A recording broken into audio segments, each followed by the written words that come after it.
दुनियार सबुठारु अनन्य सहर मास मास धरी होइथाए राति सप्ताह धरी होइथाए दिन एहाकु देखिबाकु छुटंती पर्यटकक सुଅ एही समय को उत्सव भावे पालन करथांती लोके। एही स्थानटी नॉर्वेर ट्रोम्सो सहर एहार अनन्य दिन एवं राति चक्र पाई सारा विश्व रे हा प्रसिद्ध।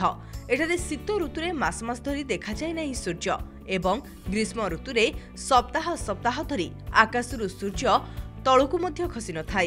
एही कारणरो एहाकु आर्किटेक्टर प्यारिस एवं ऑफ मिडनाइट सन रो देश कुहा जाय। नवेम्बर रु जनवरी पर्यंत ट्रोम्सो रे सूर्य आदौ उदय होई न थांती। पूरा सहर अंधारे बुड़ी रही थाए। लोक माने एही समय घंटा एवं अभ्यास अनुसार दिन एवं रातिर आकलन करती। मे रु जुलाई पर्यंत सूर्य अस्त हुअंतिनी। मध्य रात्रि रे मध्य आकाश नील एवं उज्जवल रही थाए। एही दृश्य देखिबाकू प्रतिवर्ष हजार हजार पर्यटक एठाकू छुटी आस्थांती। शीत ऋतुरे आकाश सबुज एवं गोलापी आलोकरे झलसुथाए। एहाकू नॉर्दर्न लाइट्स किंबा ऑरोरा कुहा जाय।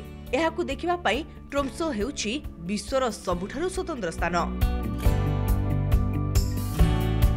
लंबा अंधारे लोक माने कृत्रिम आलोक एवं विटामिन डी उपरे निर्भर करती।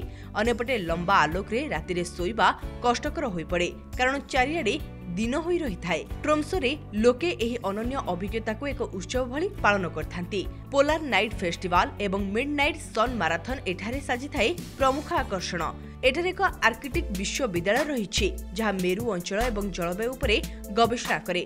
ट्रोम्सो वैज्ञानिक मानक पई एहा कोनोसी प्रयोगशाला ठारू कम नुहे। तिमी देखिबा कुकुर स्लेजिंग एवं स्कीइंग भली रोमांचकर एक्टिविटीज ट्रोम्सो को पर्यटकों पई स्वतंत्र स्थान करथाए।